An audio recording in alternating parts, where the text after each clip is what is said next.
Hi అండి. అందరికీ నమస్కారం. నా పేరు Shiva Durga. Welcome to SJN garden. ఒక ఆడపిల్లని చిన్నప్పటి నుండి అడిగే ప్రశ్న ఏంటో తెలుసా? నువ్వు చదువుకొని పెద్ద అయినాక ఏమవుతావు అని. పలక బలపం పట్టుకున్నప్పుడు మొదలు పెడతారు, ఏమవుతావు ఏమవుతావు ఏమవుతావు అని. అంతలా అడిగినాక ఏదో ఒకటి అవ్వాలి కదా అని మనం బలంగా ఫిక్స్ అయ్యి పట్టుదలతో బాగా చదివి 10వ తరగతి వరకు వచ్చేస్తాం. ఇంకా 10వ తరగతి పూర్తయింది అంటే దినదిన అభివృద్ధి అన్నట్టు దినదిన గండమే. బ్యాగ్ భుజాన వేసుకొని గడప దాటేంత వరకు తెలీదు రేపు మళ్ళీ చదువుకోవడానికి వస్తామా రామా అని. సరిగ్గా యాంబిషన్కి దగ్గరగా వెళ్తున్నాం రా బాబు అనే టైంకి ప్యాంటు చొక్కా వేసుకొని పక్క బాపిడి దువ్వుకొని పెళ్లి చూపులు అనే ట్యాగ్ వేసుకొని వచ్చినోడికి ఇచ్చి పెళ్లి చేసి పంపించేస్తారు మన అమ్మా నాన్న. ఎందుకమ్మా పెళ్లి చేయడం, నేను చదువుకొని మంచి జాబ్ చేస్తాను అంటే నువ్వు జాబ్ చేసి ఎవరిని ఉద్ధరించడానికే అని అంటారు. కనీసం నన్ను నేనైనా ఉద్ధరించుకోవాలి కదా అని మనసులో అనుకోవడం తప్ప బయటికి చెప్పలేని పరిస్థితి మన ఆడవాళ్ళది. ఈ మాత్రం దానికి చిన్నప్పటి నుంచి ఏమవుతావు ఏమవుతావు ఏమవుతావు అని అడగడం ఎందుకో నాకు అర్థం కాదు. ఆ పెళ్లి చూపులకు వచ్చిన వాళ్ళు కూడా పెళ్ళైన తర్వాత నువ్వు చదువుకున్నా మాకు ఏం అభ్యంతరం లేదు అని అంటారు. తీరా గొరిలా తలూపి బరిలో దిగాక ఆడపిల్ల ఉద్యోగం చేస్తే పొగరుగా బ్రతుకుతుంది అని అంటారు. దాన్ని పొగరు అని మీరనుకుంటారు, తల ఎత్తుకొని గర్వంగా బ్రతుకుతున్నాం అని మేమనుకుంటాం. ఆడపిల్లకి చదువు ఉంది అనుకోండి, పెళ్ళైన తరువాత బాధ్యత లేని మొగుడు కానీ తాగుబోతు మొగుడు కానీ దొరికాడనుకోండి, నా బ్రతుకు ఏంట్రా దేవుడా ఇలా చేసావు అని చీకటి గదిలో ఉండకుండా తల ఎత్తుకొని తన పిల్లల్ని తను పెంచుకుంటుందండి.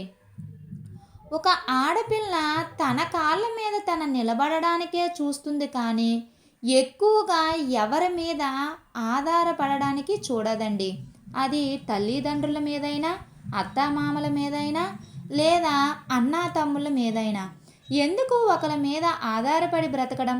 నా బ్రతుకో ఏదో నేను బ్రతుకుతాను, నేను నా పిల్లల్ని నేనే కన్నాను కాబట్టి నా పిల్లల్ని నేనే పెంచుకుంటాను అని గట్టిగా ఒక ఆడపిల్ల అనుకోండి, ఖచ్చితంగా ఈరోజు కాకపోయినా ఏ రోజైనా ఆ ఆడపిల్ల అనేది అనుకున్నది సాధిస్తుంది. ఒకవేళ మొగుడికి జాబు ఉండి పెళ్ళంకి జాబ్ లేదు అనుకోండి, ఆ హస్బెండ్ అనే మాట ఏంటో తెలుసా?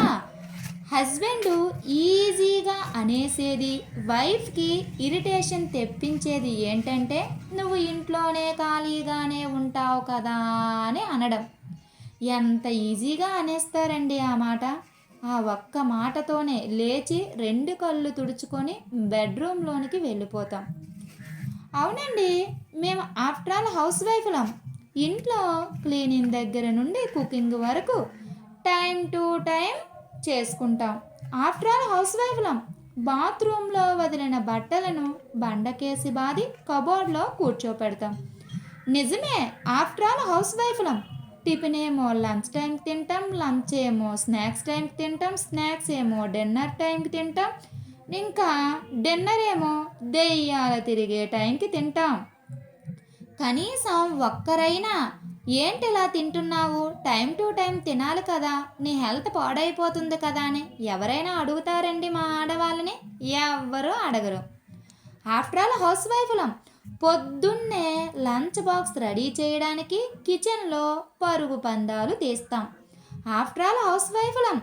డైనింగ్ టేబుల్ మీద తిన్నవి ఉంచేసిన కంచాలన్నీ తీసి క్లీన్ చేసి కబోర్డ్లో సర్దుతాం. ఆఫ్టర్ ఆల్ హౌస్ వైఫ్లం.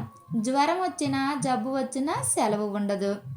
జ్వరం వస్తే ట్యాబ్లెట్ వేసుకున్నావా అనే అడిగిన నాదుడు కూడా ఉండదు.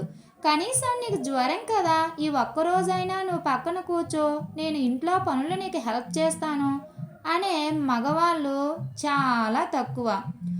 కుడతలో పడిన ఎలకలాగా కిచెన్లో కొట్టు మిట్టు ఆడుతాం. ఆఫ్టర్ ఆల్ హౌస్ వైఫ్నం. ఇంట్లో ఏ వస్తువు పోయినా ఫస్ట్ మేమే తిట్లు తింటాం. ఇలా చెప్పుకుంటూ పోతే చాలా ఉన్నాయండి. ఇలా ఎన్ని పనులు చేసినా ఆఫ్టర్ ఆల్ హౌస్ వైఫ్ కదా, ఇంట్లో ఖాళీగానే ఉన్నావు అని చాలా ఈజీగా అనేస్తారండి. ఇంట్లో పిల్లలు తినకపోయినా మన ఆడవాళ్ళదే తప్పు, పిల్లలు చదవకపోయినా మన ఆడవాళ్ళదే తప్పు, పిల్లలు చెప్పిన మాట వినకపోయినా ఆడవాళ్ళదే తప్పు. ఏమంటే ఇంట్లో ఖాళీగానే కూర్చున్నావు కదా, ఆ మాత్రం పిల్లలకి చెప్పుకోలేవా అని అంటారు. మనం చెప్తామండి, వాళ్ళు వినకపోతే మనమేం చేస్తామండి? అది కూడా తప్పేనా చెప్పండి? లేదా కొడతాము. కొట్టిన తర్వాత ఎక్కువగా బాధపడేది ఎవరండి? తల్లా తండ్రా? నాకు తెలిసి తల్లే ఎక్కువగా బాధపడుతుంది.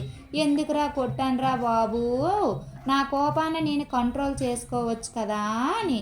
కానీ ఆ కోపాన్ని ఎవరి మీద ఎక్కువగా చూపించాలో తెలియక 90% ఆడవాళ్ళని పిల్లల మీదే చూపిస్తామండి.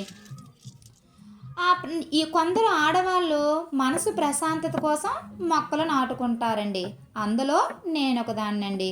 ఈరోజు నా మనసు అస్సలేం బాగాలేదండి. నా మనసు ప్రశాంతత కోసం ఏదో ఒక జామ మొక్క, ఒక నిమ్మ మొక్క తెచ్చుకున్నానండి. జామ మొక్కని, నిమ్మ మొక్కని నేను ఇప్పుడు నాటుతున్నానండి. నేను ఈ 2 మొక్కలను నేను ఏ పద్ధతిలో నాటుతున్నానో, దానికి మట్టి మిశ్రమం అనేది ఎలా కలిపానో, దానికి ఫంగస్ రాకుండా ఏమిచ్చానో అనేది ఇప్పుడు మీకు చెప్తానండి. జామ మొక్క, నిమ్మ మొక్క అనే కాదండి, ఏ మొక్కలు నేను నాటుకున్నా దానికి మట్టి అనేది తక్కువ, పశువుల ఎరువు అనేది ఎక్కువగా తీసుకుంటానండి. అంటే 1 వంతు మట్టి, 2 వంతుల పశువుల ఎరువు తీసుకుంటానండి. 1 వంతు మట్టి, 2 వంతుల పశువుల ఎరువును బాగా వేసుకొని అంతా కలుపుకుంటానండి. మొత్తం కలుపుకొని ఈ మట్టి మిశ్రమాన్ని ఏదైనా ఒక కంటైనర్ తీసుకొని ఆ కంటైనర్లో ఆ మట్టి మిశ్రమాన్ని నింపుకుంటానండి. ఏదైనా ఒక మట్టి మిశ్రమం కలుపుకున్నప్పుడు మనకి ఫంగస్ రాకుండా ఉండడం కోసం ముందుగా ఆ మట్టి మిశ్రమంలో ఏంటంటే నీమ్ పౌడర్ ఒకటి, తర్వాత ఎప్సమ్ సాల్ట్ ఒకటి కలిపానండి. నీమ్ పౌడర్ అనేది మనము ఈ 2 మొక్కలకి పెద్ద కంటైనర్ తీసుకున్నాం కాబట్టి 2 గుప్పెళ్ళ నీమ్ పౌడరు, 2 గుప్పెళ్ళ ఎప్సమ్ సాల్ట్ తీసుకున్నానండి. నీమ్ పౌడర్ అనేది దేనికి ఉపయోగపడుతుంది అంటే ఫస్ట్ ఫంగస్ రాకుండా ఉండడం కోసం నీమ్ పౌడర్ ఉపయోగపడుతుంది. ఎప్సమ్ సాల్ట్ అనేది రూట్ సిస్టము డెవలప్మెంట్ ఉండడం కోసం ఎప్సమ్ సాల్ట్ని వాడతామండి. ఎప్సమ్ సాల్ట్ అనేది ఆకులు పండుబారకుండా ఉండడం కోసం, ఆకులు పచ్చదనంగా ఉండడం కోసం ఎక్కువగా ఎప్సమ్ సాల్ట్ని వాడతామండి. ఇప్పుడు మనం కొత్తగా నాటుకున్న మొక్క కాబట్టి తొందరగా ఫంగస్ అనేది అటాక్ అవుతుంది కాబట్టి దానికి ఫస్ట్ మనము నీమ్ పౌడరు వేసుకోవాలండి. తర్వాత ఏదైనా ఫంగస్ మనకు కనిపించింది అనుకోండి, దాన్ని నీమ్ ఆయిల్ని మనము స్ప్రే చేసుకోవచ్చండి. ఇప్పుడు ఒక మొక్క నాటుకున్నాం కదా, ఈ మొక్క నాటుకోవడానికి కంటైనర్ తీసుకోవాలి. కంటైనర్ అనేది మొక్కను బట్టి కంటైనర్ అనేది మనం ఎంచుకోవాలండి. ఇప్పుడు జామ మరియు నిమ్మ మొక్క కాబట్టి కొంచెం పెద్ద కంటైనర్ తీసుకోవాలండి. ఎందుకంటే అది రూట్ అనేది చాలా ఎక్కువగా లోపల అనేది చాలా ఎక్కువగా డెవలప్ అవుతుంది కాబట్టి కొంచెం పెద్ద కంటైనర్ తీసుకోవాలి. చూసారా నేను ఎంత పెద్ద కంటైనర్ తీసుకున్నానో, అలాంటి ఒక కంటైనర్ పెద్ద కంటైనర్ తీసుకోవాలండి. ఏదైనా ఒక మొక్క నాటుకునేటప్పుడు దానికి హోల్స్ అనేవి చాలా ఎక్కువగా ఉండాలండి. ఆ హోల్స్ని కవర్ చేయడానికి మన దగ్గర రాళ్ళు కానీ, ఎండుటాకులు కానీ, లేదా కొబ్బరి చెప్పులు కానీ, లేదంటే కొండ పెంకులు కానీ ఏదో ఒకటి మన దగ్గర ఏది అవైలబుల్గా ఉంటే వాటిని ఆ హోల్స్ని బయటికి కనిపించకుండా కవర్ చేయాలండి. ఎందుకంటే కవర్ చేయాలి, అవి హోల్స్కి దగ్గరగా మనం రాళ్ళుగా పెట్టకపోయామనుకోండి, ఇది మట్టి అనేది డైరెక్ట్గా పోస్తామనుకోండి, వాటర్ ద్వారా ఆ మట్టి అనేది ఆ హోల్స్ని కప్పేస్తుందండి. ఆ తర్వాత నెక్స్ట్ మనం ఇచ్చే వాటరు అది కిందకి వెళ్ళదనమాట. కిందకి వెళ్ళకుండా ఆ రూట్ అనేది చనిపోవడానికి ఎక్కువగా అవకాశం ఉంటుంది. రూట్ అంటే చనిపోయిందంటే ఆటోమేటిక్గా మొక్క అనేది చనిపోతుంది. కాబట్టి మనకి ఎక్కువగా ఏదైతే హోల్స్ పెట్టుకున్నామో ఆ హోల్స్ దగ్గర ఖచ్చితంగా రాళ్ళు అనేవి ఎక్కువగా పెట్టుకోవాలి. ఇప్పుడు మనం మొక్కలు నాటుకుందామండి. ఇప్పుడు జామ మరియు నిమ్మ మొక్కలు తెచ్చుకున్నాం కదా, ఏదైతే కంటైనర్ తీసుకున్నామో దానికి పాటింగ్ మిక్స్ కలుపుకున్నాం కదా, ఆ మిశ్రమాన్ని ఆ కంటైనర్లో నింపుకొని సెంటర్కి అనమాట, సెంటర్కి ఒక హోల్లా చేసుకొని ఆ హోల్లో ఈ మొక్కలు అనేవి మనం నాటుకోవాలండి. చూసారా, మీకు కనిపిస్తుంది కదా నిన్న ఎలా పెట్టానో అలాగా మధ్యలో నాటుకోవాలండి.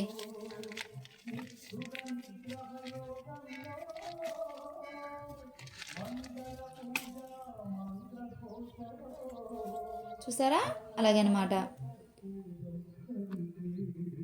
ఆ కంటైనర్ మధ్యలో చిన్న హోల్లా తీసుకొని ఆ హోల్లో ఈ మొక్కని నాటుకోవాలి. అలా నాటుకొని 2 చేతులతో గట్టిగా అదమాలండి. అంటే గట్టిగా నొక్కాలి. ఎందుకంటే గాలి గట్ట వెళ్ళిపోయింది అనుకోండి, మొక్క అనేది ఎక్కువగా 90% చనిపోద్దండి. అందుకే ఈ మొక్కనే కాదు, ఏ మొక్క వేసినా సరే గట్టిగా అదమాలి. లేదు అనేసి అంటే అది గాలి వెళ్ళిపోయి చనిపోద్ది అనమాట.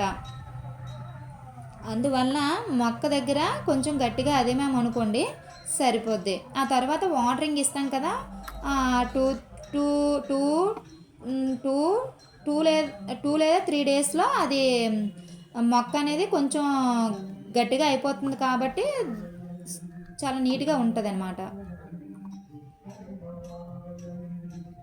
చూసారా, అలా గట్టిగా నొక్కాలి, 2 చేతులతో గట్టి నొక్కాలన్నమాట. అలా గట్టిగా నొక్కి మన మొక్క చుట్టూరా ఏవైనా చెత్త చెదారం ఉన్నాయనుకోండి అవి తీసేయాలి. పెద్ద పెద్ద రాళ్ళున్నా తీసేయాలండి. ఎందుకంటే చిన్న చిన్న రాళ్ళుంటే ఏం ప్రాబ్లం లేదు, పెద్ద పెద్ద రాళ్ళుంటే మాత్రం రూట్ అనేది డెవలప్మెంట్ చేయకుండా అవి చనిపోవడానికి ఇవి అంటే ఆ రూట్స్ అనేది కొంచెం లోపలికి కొంచెం వెళ్తాయి కదా, వెళ్ళేటప్పుడు ఇవి పెద్ద రాళ్ళు అనుకోండి అవి అడ్డొచ్చేసి ఆ రూట్ సిస్టమ్ అనేది దెబ్బతింటుంది. అందువల్ల రాళ్ళు గట్ట ఉంచకుండా చూసుకోవాలన్నమాట. ఎక్కువగా రాళ్ళు గట్ట ఉండకూడదు. ఉండకుండా మనము జాగ్రత్త పడాలి. ఎందుకంటే మనం భూమిలో వేయటం లేదు కదా, చిన్న చిన్న కంటైనర్లో వేసుకుంటున్నాము. మనకి నచ్చిన ఫ్రూట్స్, నచ్చిన ఫ్లవరింగ్ మనకి తగ్గట్టు మనకి ఇష్టంగా రావాలి అనేసి అంటే మనం కొన్ని జాగ్రత్తలు తీసుకోవాలండి. తప్పదు, మరి మనకు అన్నీ కావాలంటే రావు కదా.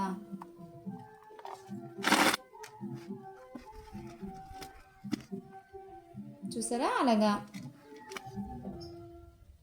ఇక్కడ మట్టి సరిపోలేదు అందుకని వేసుకుంటున్నాను. అలా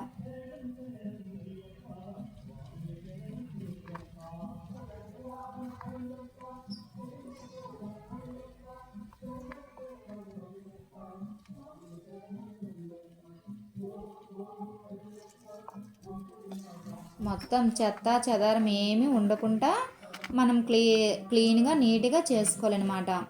ఈ మొక్కలు నాటుకున్న తర్వాత మనం వాటరింగ్ ఇచ్చేయాలి. ఇచ్చిన తర్వాత 15 రోజులకు ఒకసారి ఏదో ఒక ఫెర్టిలైజర్ ఇవ్వాలండి. మనం ఇంట్లో తయారు చేసుకుంటూ ఉంటాం కదా, బియ్యం కడిగిన నీళ్ళు, పప్పులు కడిగిన నీళ్ళు, తర్వాత ఏమో బనానాతో చేసిన ఫెర్టిలైజరు అలాంటివి ఇచ్చుకోవాలన్నమాట. లేదా మిక్స్డ్ ఫ్రూట్ ఫెర్టిలైజరు, తర్వాత ఇది దాన్ని ఏమంటారు, డిఏపి లేదా ఎన్పికే, తర్వాత పండ తక్కువలు ఏదైనా ఎండలో ఎండబెట్టేసి దాన్ని పౌడర్లో చేసుకొని దాన్ని ఇచ్చుకోవచ్చు. మనం టీ తాగుతాం కదా, టీ పొడి, ఆ టీ పొడిని 2 లేదా 3 సార్లు శుభ్రంగా కడిగి ఎండలో ఎండబెట్టుకొని దాన్ని ఇచ్చుకోవచ్చు. అలా ఏదో ఒకటి 15 రోజులకు ఒకసారి మనం ఫెర్టిలైజర్ ఏదో ఒకటి ఇచ్చామనుకోండి, మనకు ఖచ్చితంగా మంచి రిజల్ట్ అనేది వస్తుందండి. ఇప్పుడు నేను వాటరింగ్ చేసుకుంటున్నాను చూసారా, ఆ వాటర్ అనేది మీకు వాటర్లో కనిపించట్లేదు, కొంచెం తెల్లగా కనిపిస్తుంది చూసారా, అది నేను బియ్యం కడిగిన నీళ్ళండి. అదేంటి అన్ని బియ్యం కడిగిన నీళ్ళు ఉన్నాయని మీరు అనుకోకండి. నైట్ నేను ఒక ట్రబ్బులో బియ్యం కడిగిన నీళ్ళు ఉంచానండి. ఆ బియ్యం కడిగిన నీళ్ళని 1:2 రేషియోలో ఈ మొక్కలకి ఇస్తున్నానండి. చూసారా, ఇదండి నేను వేసుకునే పద్ధతి. నా నేను చెప్పే విధానం కనుక మీకు నచ్చినట్లయితే ప్లీజ్ నా వీడియోకి లైక్ చేయండి. ప్లీజ్ నన్ను సపోర్ట్ చేయండి ప్లీజ్ ఫ్రెండ్స్.